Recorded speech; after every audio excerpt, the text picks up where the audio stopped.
3 titanic meteorites burst through the atmosphere, engulfing in ravenous blue flames as they did. Each one singed a trail of smoke through the clear blue sky on its hurtle downward.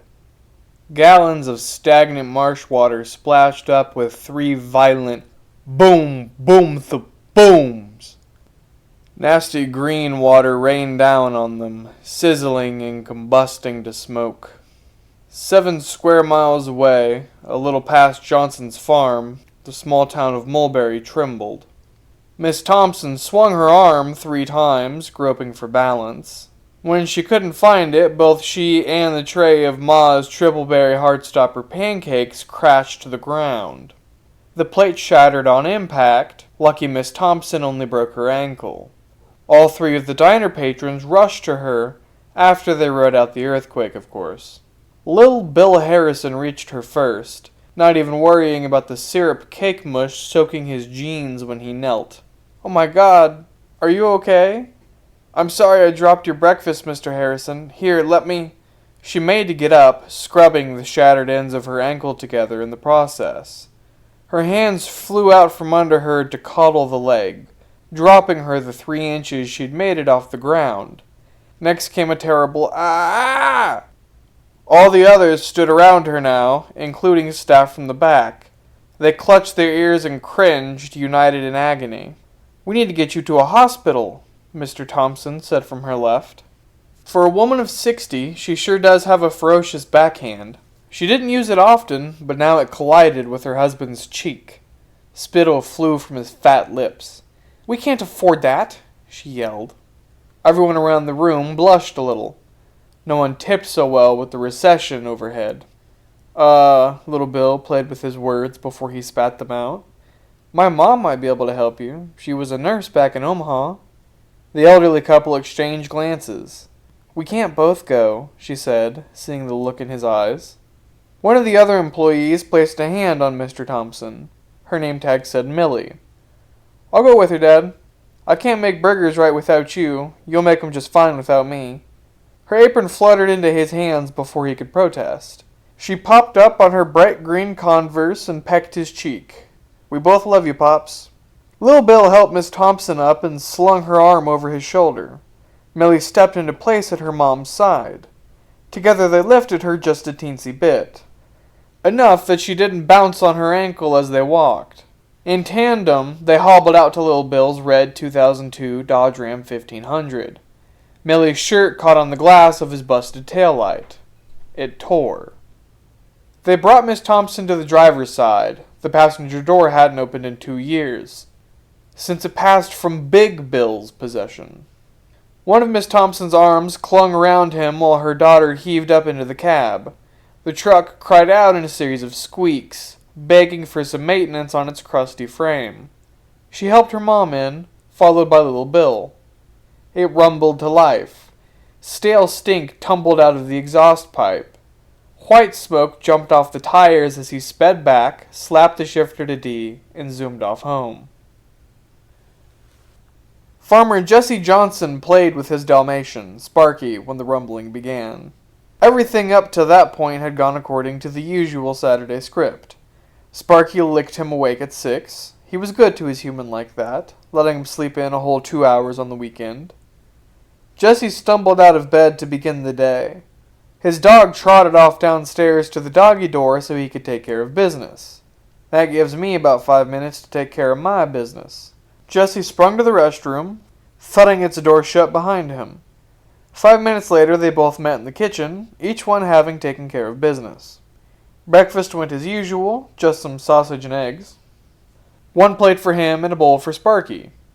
Even at the dog's impressive age of 14, Jesse couldn't help but think of him as a growing boy. "That's right," he scratched the Dalmatian's fluffy chin. "You still got some growing left in you." Sparky panted whenever his chin was scratched. While they ate, he matched his pace to Jesse's. In the early days of their relationship, he'd finish eating way before the farmer. The result? He had to sit there and wait. No one else to play with for miles. He was younger then, much less traveled. No proclivity for problem solving. The cycle continued like that for months. Eat quick and sit in boredom. Jesse couldn't tell what was going on with him. Then one day it seemed to improve. Jesse never knew what made him change, about the fact that it wasn't his effort that led his pup from sadness. The truth is that, in his stupid adolescence, the pup sat and watched two crows eating together, each one pecking in tune, one after the other. He gave it a try at the next meal, eating after Jesse took a bite, one and two, to and fro, till they finished, or the food grew cold. This was his process for 13 years and 3 months, until one bloody Saturday morning he ate his last meal. Half a plate of sausage and egg, interrupted by an unholy earthquake. "What the hell?" Farmer Johnson shouted. He took to his heels and ran to the porch, dodging the hard table corners. From outside, great big geysers of steam polluted the sky. A plane crash? All the way out here? Sparky ran out, dropping Johnson's keys on the splintered wood and bolting to the sunburnt Tacoma. Jesse hadn't quite caught up yet, but Sparky knew him too well. If people were in danger, his human was going to help them. Wind tickled the back of Johnson's neck when he bent to swipe his heavy keyring. Years before, he'd mounted a gorgeous double barrel behind his seats. Light danced over its deep engravings as Jesse pondered the name scribed on its butt. Bill Harrison. Just below it was a small, less professional carving. It said, "To my stepbrother, Jesse Johnson." He frowned. It had been a hard 2 years without his brother-in-law. His poor nephew had it rough, moving to a new place just before losing your pops like that. "I should visit sister and little Bill sometime next week." Jesse made plans that never came to fruition. Dust parachuted up from his max grip wheels, scattering to the dry winds. Not much further to the marshes now. He'd have to get out and walk on foot. The water went up high enough to drown the engine if he dropped it in. There was a path, but his Tacoma's ass stuck out too wide to fit in it. "Should I take Sparky with me?" He peeked down at the elderly dog without moving his head. If there was a crash, he could help sniff survivors out. Jesse moved his pupils up to the skyline. It was clear. Something ain't right about this. Sparky would wait in the car, and he'd take the double barrel with him, just in case. The truck veered off the dirt paving, slowing down before the heels dug into the ground. A slight tug pulled them back to a stop. Jesse pushed the shifter to a P with the tip of his pointer finger. His truck settled. He rolled the windows down, but stopped when a stagnant rot thundered through the cab. "Jesus, what the—" He squeezed his nose tight. Sparky let out soft whines, not having enough energy to yelp. It all held the vomit in. The windows couldn't roll up fast enough. "Stay here, boy. I'll be right back." His good boy didn't protest, not a single noise of disapproval. That look, though, it must have been his imagination, but his eyes screamed, "I take it back. Please let's just go home." "I'll be right back, boy." And then he dashed off, shotgun bouncing in his arms. Wet gravel sloshed under his boots, mucking their grippy valleys. The mud buildup made them heavy, two weights straining his legs. Jesus, what is that rot? Up on the path, halfway submerged in the marsh, a doe's corpse jutted out. Jesse knelt. As he looked over its wounds, his blood turned cold and the marsh felt much hotter. The bottom of the deer was not submerged. It wasn't anywhere. Several knobs of bones slunk out of its back and just ended. Holes where chunks of body should be solid scattered over the creature. Something croaked in the deep, unknowable marshlands. Jesse scrambled to his feet and waved his gun around. No matter what direction he turned, he couldn't shake the feeling of thousands of little fingers grabbing his neck hairs. Icy beads of sweat soaked his clothes. I could go back now. He shook as he tried to decide. Flashes of his sister, Mary Ann, and her boy burned into his retinas. What if they crashed somewhere? Imagine someone could have helped but turned out of cowardice. He swiveled on one heel and walked deeper. The abused frame of Lil Bill's truck bounced on shot suspension coils. His passengers held each other, pretending not to be scared shitless. Mr. Thompson back at the diner had the same thoughts they did, that even if her leg got set, she won't be able to work. Anxiety loomed over the entire family, even when separated by thousands of miles. "So, little Bill," Millie started.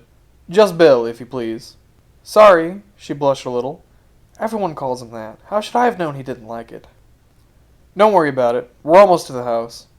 He pulled into the cracked, uneven pavement of his meager abode, one of those two-bedroom houses built for small families after World War II. It held up well over the years, considering the many neglectful owners it provided shelter for.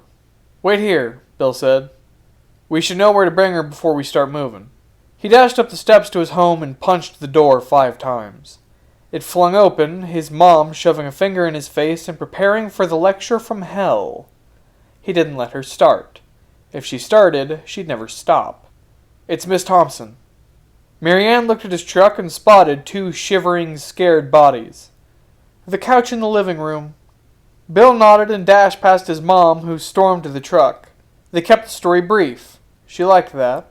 Too many times in her career, she wasn't able to provide the care she wanted because people gave her too many, or in some cases too few, details. "She fell about 15 minutes ago.